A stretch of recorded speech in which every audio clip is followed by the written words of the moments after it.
President గారు ఈడే ఉన్నారు. మా ప్రెసిడెంట్ గారు 17 మంది మెంబర్స్ ఉన్నారు. ఒక్కరికి పోయి ఒక్కరికి ఇచ్చినాడు అడగండి సార్. మెంబర్స్ అంతా ఉన్నారు సార్. మెంబర్స్ అంతా ఉన్నారు.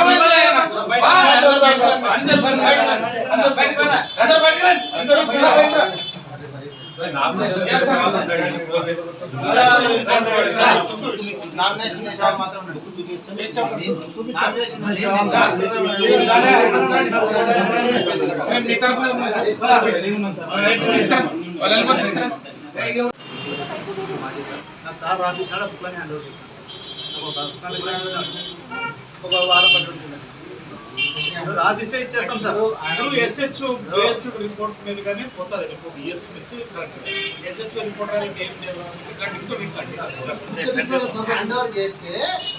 ఏదైనా రాసి ఇచ్చింటే ఇచ్చాము. నా కంట్రోల్లో బుక్ ఉండాలి. నేను నింపుయాలి, నేను వెరిఫై చేయాలా, నేను సర్టిఫై చేయాలా whether it's correct or not. మీరు ట్యాపర్ కాదని నేను ఇవ్వాలి నీకు రిపోర్ట్ చేసుకోవడానికి. మీ దగ్గర పెట్టుకున్నట్లు ఇప్పుడు నాట్ సబ్మిటెడ్. నాకు ఫోటో కింద పడింది ఇదే అనుకో. ఇది తేడా కొట్టింది అనుకో ఏమనుకుంటారు గొల్మాలు దిగినాను. నాకు హాస్పిటల్ ఫోటో పరిశీలనగా చూస్తే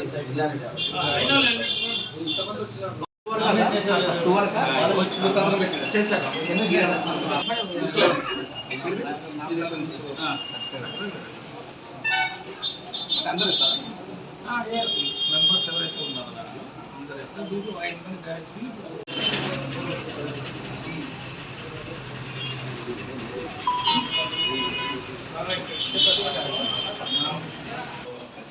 అందరూ ఇచ్చినారు కదా పంపించిన అంటే కొందరే తీసుకున్నారా అందరూ అయిపోయింది.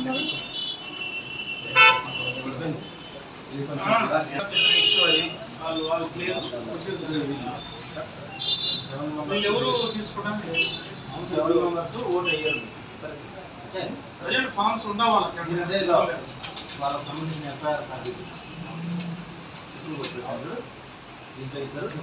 దాంట్లో ఇంకొక అది కూడా 17 ఇద్దరు 20లో 5 మంది అడల్టరేషన్ కేసు తెలుసు ఆల్రెడీ తెలుసు. నోటీస్ కూడా రాలేదు సార్. దీంట్లో నోటీస్ ఏంటి సార్? మాకే తీసేయమని ఒక నోటీస్ అన్నా రావాలి కదా. ప్రెసిడెంట్ ఉన్నాయాలి కదా. కేసు పడింది తెలుసు సార్. 3 సార్ సార్ 3 సంవత్సరాలు 2022 23లో సార్ 2022లో నేను ప్రెసిడెంట్ అయ్యింది. ఈవెన్ ప్రెసిడెంట్ అని తెలుస్తుంది కేసు ఉందని తెలుసు సార్. Already knows everything. మీకు లిస్ట్ ఉంది ఫోటోలు కొట్టుకొని వచ్చినాం. ఇవాళ పిలిపిండి తీసుకోండి తీసుకుంటే ఆయన సరే సార్ ఏముండదు సర్లేదు సార్. కాదు సరే సార్ సరే సార్. మొత్తం 7 ఉన్నారు. ఎవరు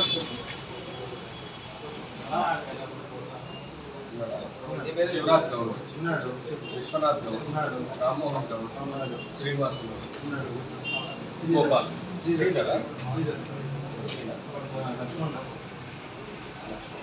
సెకండ్ నెంబర్ చేయండి. సరే సార్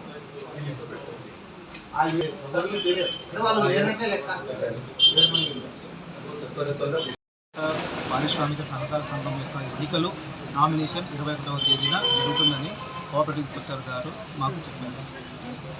మాకు నోటీస్ పంపించారు. 42 మందితో ఎలక్షన్స్ జరపమని, టీసీఎస్ మెంబర్స్గా ఎలక్షన్స్ జరపమని మాకు నోటీస్ ఇచ్చారు. ఇక్కడ వచ్చిన తర్వాత ఒక 6 పైన 7 పైన కేసులు ఉన్నాయని చెప్పేసి, అవి ఉన్నాయని చెప్పేసి ఇప్పుడే ఏం పొలిటికల్ ప్రెజర్స్ వచ్చినాయో వాళ్ళకి తెలియదు కానీ 7 మందిని తీసేయండి అనేసి మాకు అంటున్నారు. ఒక పేపర్ కూడా మాకు ఇవ్వలేదు. వాళ్ళపైన 1920లో ఒక కేసు అయింది, కానీ ఆ కేసు ఇంతవరకు కోర్టులో కేసు నడుస్తుంది. వీళ్ళపైన శిక్ష పడలేదు, వీళ్ళకి ఇంతవరకు ఏమీ జరగలేదు. ఇంకొకటి, ఇది జరిగి 3 సంవత్సరాలు అయింది. మాకు కర్నూలు నుంచి ఎక్సైజ్ అధికారులు కానీ ఎవరే కానీ ఒక్క నోటీస్ ఇవ్వలేదు వాళ్ళు ఈ మెంబర్స్గా ఉండకూడదు అనేసి. మాకు 42 మందితో ఎలక్షన్స్ జరపమని కోఆపరేటివ్ ఇన్స్పెక్టర్ గారు మాకు ఎలక్షన్ ఆఫీసర్ గారు పంపించారు. మేము 42 మందితో జరపాలని వస్తే ఈరోజు 6 వద్దు 7 వద్దు అనేసి ఇప్పుడిప్పుడే అంటే మాకు అన్యాయం జరుగుతుంది అనేసి మేము అనుకుంటున్నాము. ఉన్నాయి అని అంటున్నారు మేడం, కానీ ఒక్క నోటీస్ అయితే మాకు ఇంతవరకు ఇవ్వలే. కేసులు పెట్టినారు కానీ అది కోర్టులో నడుస్తుంది, హైకోర్టులో నడుస్తుంది. ఇంతవరకు మా కళ్ళు నడుపుకున్నాము, వ్యాపారాలు చేసినాము, అన్నీ చేసినాము. తర్వాత మెంబర్స్ 3 సంవత్సరాల నుంచి కంటిన్యూ రన్నింగ్ అవుతున్నారు. అప్పుడు లేని అబ్జెక్షన్ ఈరోజే వచ్చిందా వాళ్ళకి అబ్జెక్షన్? మేము 17వ తారీఖు డిపో సొసైటీ డిపోలో కూడా పోయి 42 మంది నోటీస్ అంటించి సంతకాలు పెట్టి పంపించినాం. ఎవరికైనా అభ్యంతరాలు ఉంటే చెప్పండి. ఆ రోజు లేని అభ్యంతరం ఈ రోజు వచ్చింది. ఇస్తారు, మేము కాదు ఇవ్వాల్సింది. నేను 17వ తారీఖు సొసైటీ దగ్గరికి పోయి నా దగ్గర విత్ ప్రూఫ్స్ ఉన్నాయి, సంతకం పెట్టి నేను ప్రెసిడెంట్ అని రాసి పేపర్ అంటించేసి వచ్చిన 42 మందిది. ఏదైనా అభ్యంతరం ఉంటే నాకు చెప్పండి అనేసి. లేదు, చెప్పలేదు. ఆఫీసర్కి పంపించాను, అక్కడ ఎవరేం చెప్పలేదు. ఇప్పుడిప్పుడే ఏమనుకున్నారో ఏమో. 2019లో ఎలక్షన్స్ జరిగాయి మేడం, 2019లో ఎలక్షన్స్ జరిగాయి. అప్పుడు 37 మందితో ఎలక్షన్ జరిగింది. అప్పుడు ఒకరు ప్రెసిడెంట్గా ఎన్నుకున్నారు. నేను లేను. 2022లో నేను ప్రెసిడెంట్ అయినాను. అప్పటికే కొంతమంది చనిపోయినారు. నేనేం చేసినాను, యువకులకి దీంట్లో తీసుకుందామని చెప్పేసి పద్ధతి ప్రకారంగా వనంలో పనిచేస్తారనేసి చట్ట ప్రకారంగా మేము ఆఫీసర్ల ద్వారానే 3 సంవత్సరాల కిందట ఎక్కించినాం. ఈ రోజు ఏమి మేము వాళ్ళని తీసుకుంది ఏం లేదు. ప్రెసిడెంట్కి హక్కు ఉంటుంది, ప్రెసిడెంట్ చేయడం పని. ఆఫీసర్లు, కోఆపరేటివ్ ఇన్స్పెక్టరు ప్రతి ఒక్కరు కలిసి చేస్తేనే పని, నేను చేసింది కాదు. ఫైనల్ గా మీరేం చెప్పబోతున్నారు? మేము 42 మందితో ఎలక్షన్స్ జరగాలి అని అనుకుంటున్నాం మేడం. లేని పక్షంలో డ్రాప్ చేసేసేయండి. ఎందుకంటే 6 కేసులో ఉన్నారు, క్రిమినల్స్ అని అంటున్నారు. కేసు పడిందే, శిక్ష ఏమైనా వీళ్ళ మీద కనీసం ఆఫీసర్లు ఏమైనా మాకు నోటీస్ ఇచ్చినారా? అంటే కలుగుద సంఘం తరపున అంటే వాళ్ళ రూల్స్ ప్రకారం కేసు ఉన్న వాళ్ళని దీంట్లో తీసుకోకూడదు సార్. వీళ్ళ పైన కేసు ఉన్నట్ల అభ్యంతరం ఉన్నట్ల మాకు నోటీస్ ఇవ్వాలి కదా. అంటే మీరు ఎటువంటి నోటీస్ ఇవ్వలేదు? అట్లా వాళ్ళు 42 మందిలో వీళ్ళ పేర్లు ఎందుకు వస్తాయి సార్? వీళ్ళ పేర్లతో సహా వాళ్ళు మెన్షన్ చేసి పంపించినారు. 6 మందిని వాళ్ళు మెన్షన్ చేసి పంపించినారు. వాళ్ళు అప్పుడు అవి పంపరాదు కదా, వాళ్ళు ఆఫీసర్ వాళ్ళకి హక్కు ఉంటేనే వాళ్ళు పంపిస్తారు, లేదంటే ఎట్లా పంపిస్తారు? దీంట్లో ఎవరు లోపం అంటారు? అది మీరు తెలుసుకోవాలి సార్, మీడియా వాళ్ళు మీరే తెలుసుకోవాలి. ఎలక్షన్స్ అన్న తర్వాత ఎంతమంది నిర్ణయిస్తే 2019లో 37 మందితో జరిగింది. ఓటర్స్ పెరగరా? కలిగిత కార్మికులు పెరగరా? అట్లే ఉంటారా? ఇప్పుడు అసెంబ్లీ ఎలక్షన్స్ కూడా 2019లో ఓటర్స్ ఉన్నంతనే ఇప్పుడు ఉన్నారా? 2024 నంబర్ చేంజ్ అయింది కదా, ఓటర్ లిస్ట్ పెరుగుతుంది. అట్లా మేము కూడా కొంతమందిని ఇప్పుడు చనిపోతుంటారు, ఒకరిని ఇద్దరు ఎక్కిస్తుంటాము, యాక్టివ్గా పనిచేసే వాళ్ళని ముందుకు వెళ్తుంటాం. ఎలా చెప్తే చట్ట ప్రకారంగా జరగదు మేడం. రెండోది, అధికారుల నుంచి మాకు కూడా అన్యాయం జరిగింది. 6గురిని అన్యాయంగా మా వాళ్ళని తీసేస్తున్నారు. వాళ్ళని ఖచ్చితంగా వాళ్ళని చేయాల్సింది. ఎలక్షన్ లేదంటే రద్దు చేయండి ఎలక్షన్. మీ పేరు సార్? నా పేరు చిన్నస్వామి గౌడ్, మాజీ టీసీఎస్ ప్రెసిడెంట్, కల్లుగీత పారిశ్రామిక సహకార సంఘం ఆధ్వర్యం.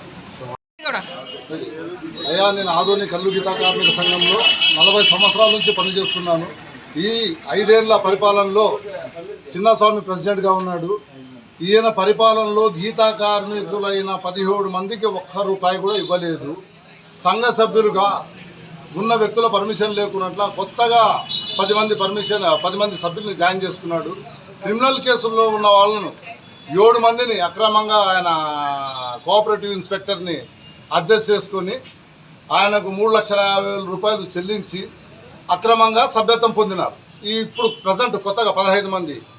ఇది మాకు అసలుకి ఈరోజు ఎలక్షన్ ఉండగా, ఈ 27కి ఎలక్షన్ ఉండగా 19వ తారీఖు మాకు నామినేషన్ అని చెప్పేసి 19వ తారీఖు సాయంత్రం రాత్రి ఇచ్చినారు, 7 గంటలకు ఇచ్చినారు.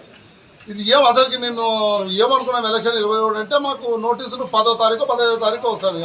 అటావుటిన వచ్చి ఇచ్చేసి 21 నామినేషన్ అంటున్నాడు. నామినేషన్ అని చెప్పిస్తే మేము యాక్చువల్గా సంఘంలో ఉండేది 37 మంది సభ్యులు మాత్రమే ఉన్నాము. 37 మంది సభ్యుల్లో ఈయన అరాచకాలకి 10 మంది సభ్యులు చనిపోయినారు. వాళ్ళ ఆర్థికంగానే ఇక్కడ 17 మంది సభ్యులు ఉన్నారు. ఇంకా మిగతా గీతా కార్మికులు వీళ్ళకి ₹1 అంటే ₹1 5 సంవత్సరాల కాలంలో ఇచ్చింది లేదు. మీరు ఎవరైనా అడగవచ్చు రికార్డెడ్గా. ఇంకా మిగతా సంఘ సభ్యులు కూడా ఉన్నారు వాళ్ళ అవతల సైడు. వాళ్ళు కూడా ఈ కల్లు గీత కార్మిక లావాదేవీల్లో కూడా ఈ ముగ్గురే లావాదేవీలు చేసింది. గోపాల్ గౌడు, చిన్నస్వామి గౌడు, ఆ పిల్లోడు ఉదయశేఖర్ గౌడ్. ఈ ముగ్గురి మేనేజ్మెంట్లోనే జరిగింది కల్లు డిపో వ్యవహారం. లక్షలు మేము గతంలో 40 సంవత్సరాలుగా నేను సొసైటీలో ఉన్నాను. రికార్డెడ్గా మెంబర్షిప్ ఉంది నాకు. ప్రతి సంవత్సరం ప్రతి నెల సంఘ సభ్యులు కాదని చెప్పి ఆదంలో ఉండే గౌడ కులస్తులు కూడా, పల్లెల్లో ఉండే గౌడ కులస్తులు కూడా ప్రతి ఒక్కరి సంఘం నుంచి ₹100 నుంచి నేను 96లో ₹40తో స్టార్ట్ చేసినాం. ఫ్రీ షేర్ ఇచ్చేది. తర్వాత ₹100 ఇచ్చినాం. తర్వాత ₹500 ఇచ్చినాం. ఈయన పరిపాలనలో ₹1 ఈడిగోనికి ఆదంలో, ఈ చుట్టుముట్టు ఆదంలో ఉన్నారు ఈడిగోళ్ళు. మీరు ఎవరైనా ఎంక్వైరీ చేసుకోవచ్చు. అయ్యా మీకు గతంలో గుడ్ విల్ ఇస్తుండ్రు కదా, ఇంటింటికి ₹100 చొప్పున 500 చొప్పున ఏ కుటుంబానికైనా మీరు డబ్బులు ఇచ్చారా అని అడగండి. లే ఒకరికి సంపాదించుకున్న డిమాండ్ వీళ్ళకి. ఇప్పుడు మేము 37 మంది ఉంటే 10 మంది చనిపోయినారు. 10 మంది వీడు క్రిమినల్ అటాల్టేషన్ కేసు ఉన్న 7 మందిని జాయిన్ చేసినాడు. ఎవరు? చిన్నగౌడ అనే వ్యక్తి చనిపోయినారు. 7 మంది అటాల్టేషన్ నుండి 10 మందిని మామూలుగా అడ్మిషన్ చేశారు. సంఘ సభ్యుల యొక్క అనుమతి ఉంటేనే వీళ్ళు అర్హులు అవుతారు. సంఘ సభ్యుల అనుమతి లేదు కాబట్టి వీళ్ళు అర్హులు కాదు. మా డిమాండ్ ఇప్పుడు ప్రధానంగా ఈ 7 మంది క్రిమినల్ కేసులు ఉన్న వాళ్ళని తీసేయాల. అందులో నేను ఒకరిని. నా మీద కూడా అక్రమ కేసులు పెట్టించినాడు ఈ పుణ్యాత్ముడు. దొంగ కళ్ళం ఇచ్చి డాడ భరత్ నగర్లో మీకు కూడా ఐడియా ఉంటుంది. గౌతమిశాలి మేడం వచ్చేసి లైసెన్స్ లేకుండా దందాలు పెట్టి 2 బండ్ల లోపల ఇచ్చి నానా రభస జరిగింది. ఆ విధంగా చేస్తూ ఈయన ప్రతి ఒక్కటి అవినీతే. వ్యాపారమైన డబ్బు ఈ రోజు వరకు ఏమైందో తెలియదు. ఇంకా ఏదైనా లెక్కలు అడుగుదామంటే లెక్క చెప్పే అసలు మాతో మాట్లాడు, మాతో పెట్టాడు. 27 మెంబర్స్ తర్వాత 27 మెంబర్స్ ఇప్పుడు రికార్డెడ్గా ఉన్నాం మేము. ఆ రికార్డెడ్ మెంబర్స్తోనే ఎలక్షన్ జరగాలి. ఆ రికార్డెడ్గా మెంబర్స్ జరిపితేనే మేము ఎలక్షన్కి ఒప్పుకుంటాము, లేదని చెప్తే ఒప్పుకోము. ఇట్లా కోఆపరేటివ్ ఇన్స్పెక్టర్లు 190 మందిని చూసినాము. ఈయన డబ్బులు తిని నాతోనే 30,000 తీసుకున్నాడు సంఘంలో జాయిన్ చేస్తానని. ఈరోజు నా మీద క్రిమినల్ కేసు ఉంది, నా మీద అటాల్టేషన్ టాడీ కేసు ఉంది. ఆయన ఈ రోడ్డు కూడా నన్ను సభ్యునిగా కొనసాగిస్తున్నాడు ప్రజెంట్ ఈ టైం కూడా. ఎట్లా అంటే అదంతే ఆయన ఇష్టానుసారం డబ్బు తీసుకోవడము, డబ్బు ఇవ్వడం నాది కూడా నేరమే. ఏం చేస్తావు? గతి లేని పరిస్థితుల్లో నా మెంబర్షిప్లో ఉండాలా, నేను కడుపు నింపుకోవాలా, నా పిల్లల్ని చదివేలా, మంచి చెడ్డ చూసుకోవాలి కదా. కేవలం 10 కుటుంబాలు మాత్రమే బాగుపడినాయి. ఈ 10 కుటుంబాలు కూడా ఆదోని కల్లు గీతాకి ఏమాత్రం సంబంధం లేదు. ఎవరు తీసుకున్నారన్న సభ్యుడిగా చేర్చుకోవడానికి? ఇప్పుడు కోఆపరేటివ్ ఇన్స్పెక్టర్ ఫజలుల్లా. ఇప్పుడు అధికారులు ఏమన్నారు లాస్ట్ పైన? ఇప్పుడు అధికారులు కంప్లైంట్ చేసినాం, రికార్డెడ్గా కంప్లైంట్ చేసినాము. నామినేషన్ కూడా జరగరాదని చెప్పినాము. 7 మంది క్రిమినల్ కేసులు తీసేపించినాం. ఇప్పుడు అంటే మీ గ్రూప్ లో కూడా వాళ్ళు ఉన్నారన్న? ఆ గ్రూప్ లో నేను ఒక్కడే ఉండేది. పుణ్యాత్ముడు 2 రోజులు కొనసాగించినాడు. గీతా కార్మికులు అంటే ప్రభుత్వము 4,000 రూపాయలు ప్రతి నెల పెన్షన్ ఇస్తుంది. ఆ పెన్షన్ కోసం ఈ పుణ్యాత్ములంతా ఓం నమ శివాయ. మేము యాక్చువల్గా కల్లు గీతా చట్టం ప్రకారం బయలాలో ఉండేది కూడా ఏమంటే, గీతా కార్మికుడు చనిపోతే ఆ గీతా కార్మికుడు కుటుంబం నుంచే ఏమన్నా ఒకటి మెంబర్గా జాయిన్ చేసుకోవాలి. ఈ 5 ఏళ్ల కాలంలో 10 మంది చరిత్రలో ఇంతవరకు ఏ కల్లు గీతలో చనిపోలేదు. 10 మంది చనిపోయినారు. వాళ్ళ కుటుంబ సభ్యులు తీసుకోవాలా. వాళ్ళ కుటుంబ సభ్యులు ఎవరు తీసుకున్నారు? ఎవరో అసలు దారి వేరే వాళ్ళని తీసుకుని వచ్చినారు. ఇంకోటి విచిత్రం ఏమంటే, ఈ ఆంధ్రప్రదేశ్లో కానీ తెలంగాణలో ఎక్కడ ఉండదు, మన ఆదంలోనే మాత్రం ఉంది. గోపాల్ గౌడ్ అనే వ్యక్తి డిపో మేనేజ్మెంట్ చేస్తాడు. ఆయన కుటుంబం నుంచి 6 మంది ఉన్నారు. తన ఒకే కుటుంబంలో 6 మంది ఎట్లా వస్తారో మరి. ఈయన కోఆపరేటివ్ ఇన్స్పెక్టర్ కానీ ఆయన ఎట్లా యాక్సెప్ట్ చేస్తున్నాడో తెలియదు. శివరాజ్ గౌడ్ వ్యక్తి వాళ్ళ కొడుకు, ఈ చిన్నస్వామి వాళ్ళ తమ్ముడు, వాళ్ళ ఇంటి నుంచి 3. తర్వాత ఈయన చంద్రశేఖర్ గౌడ్ ఉన్నాడు, వాళ్ళ ఇంటి నుంచి 4. రైట్ నా ఫైనల్ గా ఇప్పుడు మీరు ఏం చెప్పాలంటున్నారు? ఫైనల్ గా మీరు ఏం చెప్పాలనుకున్నారు? మేము 37 మంది గీతా కార్మికులు ఉన్నాం, అందులో 10 మంది చనిపోయినారు. మిగతా 27 మంది కార్మికులతోనే ఎలక్షన్ జరపాల. నువ్వు అక్రమంగా అనవసరంగా వేరే వాళ్ళని జాయిన్ చేయించుకుంటే మేము ఒప్పుకునే పరిస్థితి లేదు. కలెక్టర్ గారు కూడా పోయి నిన్న కంప్లైంట్ ఇచ్చినాము, నిన్న ఈఎస్ గారు కంప్లైంట్ ఇచ్చినాము, ఈరోజు ఎలక్షన్ ఆఫీసర్ కూడా కంప్లైంట్ చేసినాము. కొత్త మెంబర్లు ఎక్కియాలనుకుంటే 10 మంది చనిపోయిన వాళ్ళ కుటుంబాల నుంచి ఎక్కియాలా? చనిపోయిన 10 కుటుంబాన్ని ఫస్ట్ ఎక్కియాల, తర్వాత వేరని. వీళ్ళు డబ్బులు తీసుకొని ఇష్టానుసారంగా వ్యవహారం చేస్తే ఎట్లయితుంది? అందుకని ఆయన మీద కేసు కూడా ఇస్తున్నాం మేము, కోఆపరేటివ్ ఆఫీసర్ మీద. దీనికి సంబంధించిన ఇప్పుడు ఈ వ్యవహారంలో తలదూర్చి అనవసరంగా 15 మందిని ఈ రోజు వరకు కొనసాగించినారు. 17 మందిని ఎట్లా కొనసాగిస్తారండి? గీతా కార్మికులైన 27 మంది ఇస్తున్నాం మేము, కోఆపరేటివ్ ఆఫీసర్ మీద. దీనికి సంబంధించిన ఇప్పుడు ఈ వ్యవహారంలో తలదూర్చి అనవసరంగా 15 మందిని ఈ రోజు వరకు కొనసాగించినారు. 17 మందిని ఎట్లా కొనసాగిస్తారండి? గీతా కార్మికులైన 27 మంది సంఘ సభ్యులు రికార్డెడ్గా రిజిస్ట్రేషన్ ఉంటుంది, వాళ్ళ సైన్లతోనే వీళ్ళు అనుమతి పొందాల. అట్లా కాకుండా వీళ్ళు ఇష్టానుసారం చేసినారు. అందుకనే మేము ఆయన మీద కూడా ప్రైవేట్ కేసు వేస్తున్నాము. మీ పేరు? నా పేరు ఐ రామ్మోహన్ గౌడ్, కల్లు గీతా కార్మిక సహకార సంఘ సభ్యుని, మాజీ ప్రెసిడెంట్ని కూడా.